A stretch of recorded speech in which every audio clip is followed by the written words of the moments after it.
we're joined from Moscow by Mr. Sergey Markov, former advisor to Russian President Vladimir Putin. Mr. Markov, if I first let me welcome you to Qnews and start by asking you, how will the upcoming Trump-Putin talks influence the future of the Russo-Ukrainian war, and does this imply that Europe and Kiev be excluded from the discussions, especially after the Kremlin spokesperson stated that Europe's involvement was not discussed during the Trump-Putin call? Russia believes that there are no Russian-Ukrainian war because Ukraine does not exist as an independent country. Ukraine is led by puppet regime, neo-colony regime, which can be created by United States, deep state, United States intelligence community, with coordination with British government and British intelligence service, and partly with European Commission. And that's why Russia believes that to make the deal between Russia and Ukraine impossible, senseless. The deal should be between Russia and United States. The problem is that Ukrainian regime depends not so much on President of United States. Zelensky, not puppet of Trump. Zelensky, puppet of CIA and Pentagon, and CIA and Pentagon are formally subordinated to Trump, but virtually independent from Trump. And so it should be a negotiation between Russian and American President Donald Trump. As about Europe, Europe is only for war. Europe only for killing of people. That's why Russia believes that participation of Europe in peace negotiation is bad idea, because it's Europe only can undermine peace negotiation. Europe, enemy of peace. Europe, only party of war. That's why it should be taken out from the table. Donald Trump also believes that Europe is not constructive. That's why role of the Europe in the peace negotiation could be negative. What could be discussion between United States and Europe? Not about peace, but only about war. Who will pay to Ukrainian army by weaponry and by money? Americans now say, look, we pay on $1, we should stop it. If Europe wants to continue its war against Russia, you Europeans should pay yourself. We're joined now by Mr. Maksym Yali, Professor of International Relations at the State University Kiev Aviation Institute. Good afternoon to you and welcome to Qnews. Let me ask you first your response to Mr. Sergey's statements, and also after the new U.S. Defense Secretary stated that Washington does not believe NATO membership for Ukraine is a realistic outcome. So could the direct negotiations between Trump and Putin lead to peace deal that sacrifices Ukraine's territorial integrity or NATO aspirations? So first of all, greetings to you. I know Mr. Markov for many years, and I know that he is a Kremlin propagandist. And the statements he has made, I was listening to them attentively. But you know, the statements of the President Donald Trump, the head of Pentagon, we're going to discuss now, absolutely contradict his statements that Zelensky is a puppet of CIA, etc. He doesn't change his narratives for 10 years since the beginning of Russian aggression. He's repeating them all the same, though already 3 presidents in US have changed. why it is absolutely lie and contradicts the reality. So as you can see, the process of negotiations has started, and of course, Ukraine is not satisfied, and there is a big risks, and of course, we are disturbed that this process has begun without preliminary talks with Ukraine and Europe. I mean, common positions concerning the ways this war may be over. Donald Trump called, first of all, to Mr. Putin, and then to President Zelensky. And he is forcing Ukrainian side to make steps, very dangerous steps, for peace talks and possible peace treaty without any security guarantees. As we can see from the statements made by President Donald Trump and the head of Pentagon, United States want to shift responsibility for security guarantees for Europe. And of course, it is unacceptable both for European countries who also feel themselves in danger. And we can see it from today's statements of Ursula von der Leyen on Munich Security Conference and by prime ministers of Germany, France, and many others, because they feel in danger because they have no capabilities to protect themselves without United States. And therefore, of course, they understand they are at risk if, under such conditions, United States will push Ukraine to make a peace deal. It will not mean just and long-term peace. And Baltic states, Poland, I just give you a few examples, the politicians of which have expressed many times their threats that they can be the next. Of course, a peace on such conditions may just may be followed by the further aggression from Russia against European states. Dr. So therefore, yes. yeah. Yes.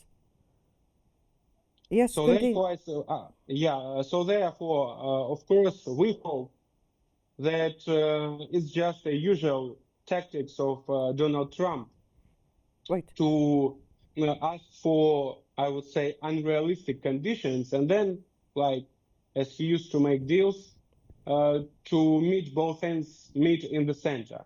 Right. But still, as I let have me mentioned, Let me here take it to Dr. Markov and reiterate fears that Mr. Yali spoke about from the European side, and fears for their future. And do you believe that the future of the US-Russia negotiations could pave the way for a deal that favors Moscow at the expense of Ukraine and European security? Russia has demands to the peace deal, essentially very simple. Russia wants not to have peace break, but to have peace deal, stable peace.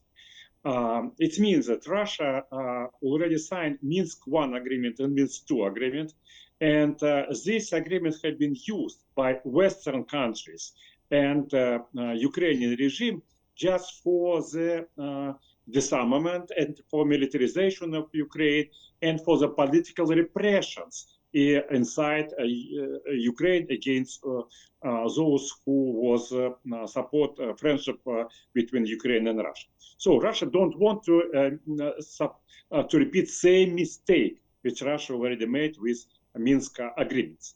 So what means stability?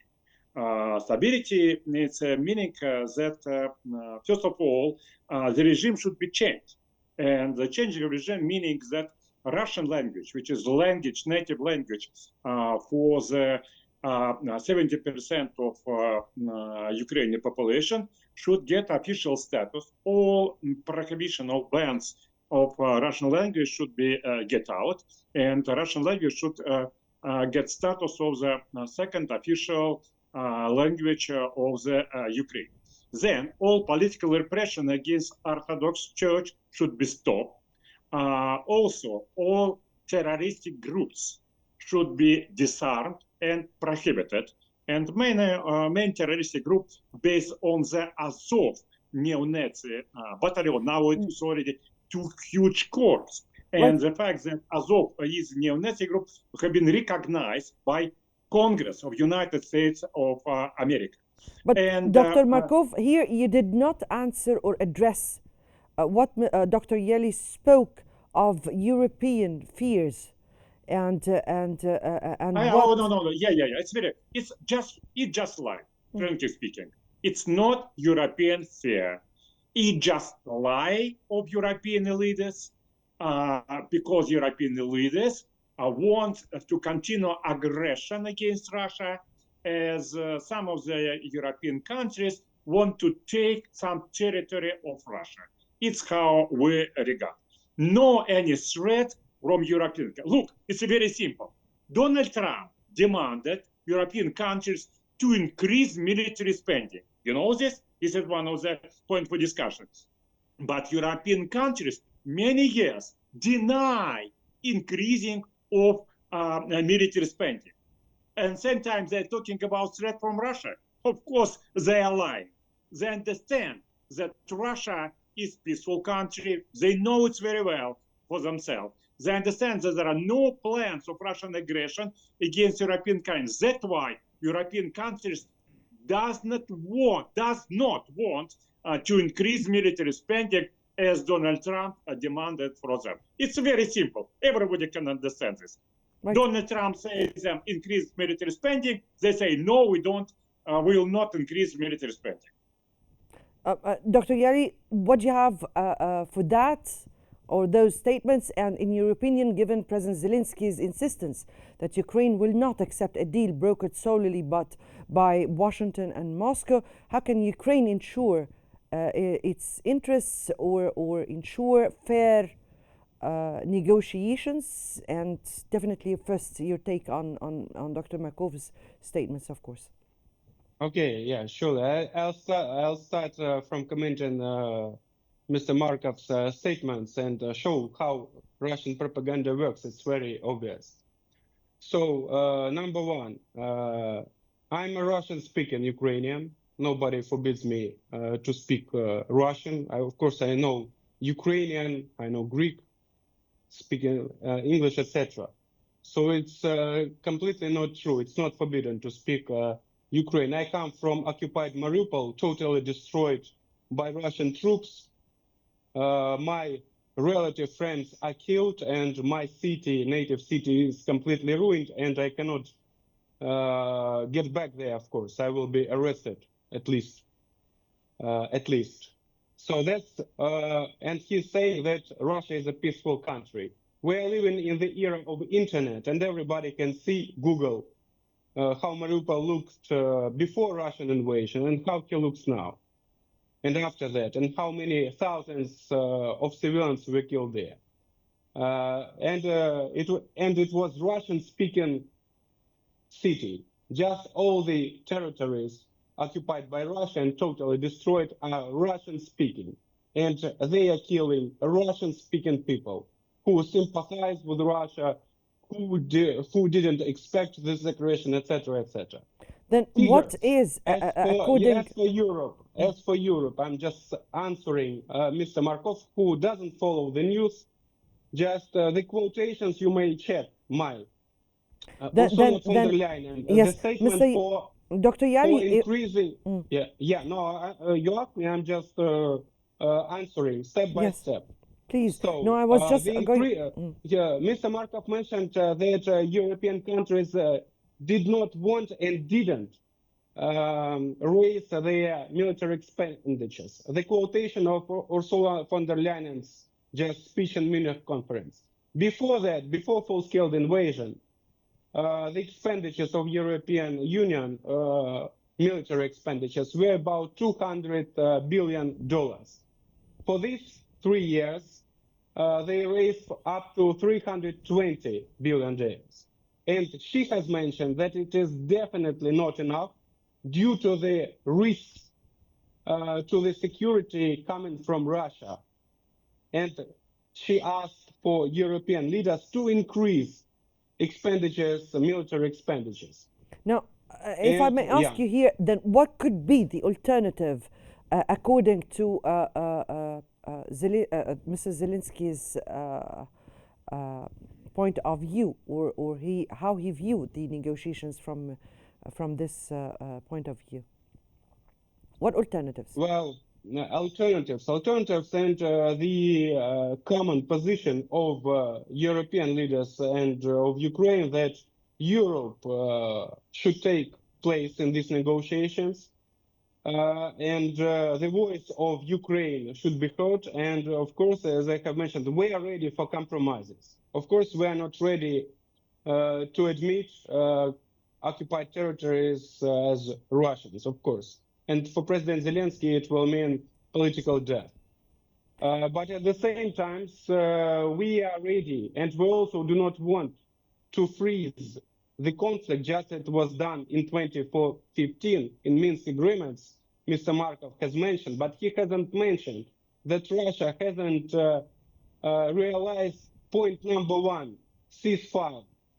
They have never done. And after the agreements were signed, they occupied Debaltseve in 2 weeks, which, due to these Minsk agreements, Minsk 1, belonged and were controlled by Ukraine. That's how Russia realizes their agreements. And of course, we do not want to repeat Minsk 3, because we understand that after they were signed and Russia violated and didn't realize, they were pushing us to change our constitutions. What was the last? Right. Let me go here to Dr. Yeah. Let me go here to Dr. Markov. And Dr. Markov, your take on what Mr. Yali said, and what are the challenges to achieve a lasting peace, and will any agreement truly address the root causes of the conflict? This discussion a very good example of the general discussion, because you gave to Ukrainian side much more time than to the Russian side. No, definitely did not. I just asked him to answer. It's a matter of fact.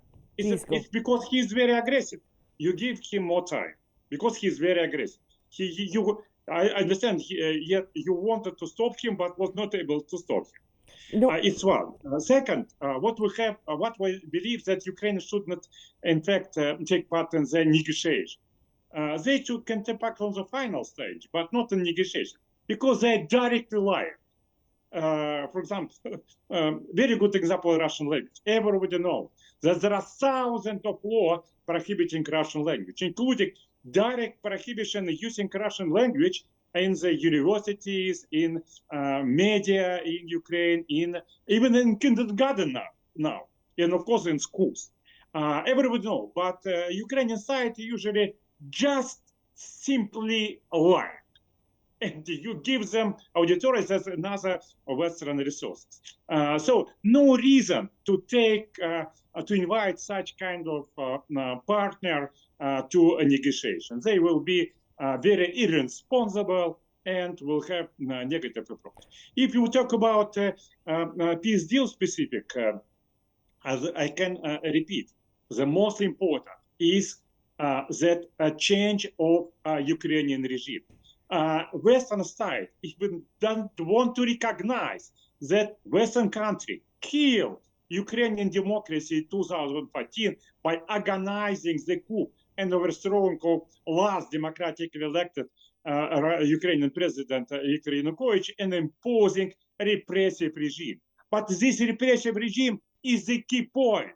Russian military operation is humanitarian operation, not for taking territory. Russia is the biggest country in the world who doesn't need new territories, but we need to save millions of people in Ukraine. 70 of them Russian speaking, 80% of them they Orthodox, and Orthodox church now crashed by Ukrainian repressive regime.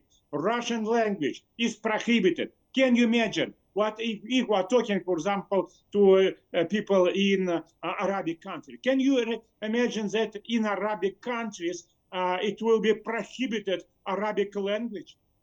Do you agree with this? Same, it was a report of the Ukrainian citizens against this repressive regime. So Russian military operation is humanitarian operation, and we insisting that human rights of the Ukrainian citizens is key point. We should give back human rights to the Ukrainian citizens, and if it will happen, it will be real conditions for the stopping the war. If Ukrainian regime will be continue their terror against Russians with Ukrainian passport, Russian will continue this. It's humanitarian military operation. That is the point of view from the Russian side and from the Ukrainian side. We tried as much as possible to be neutral and to give chance for both sides here.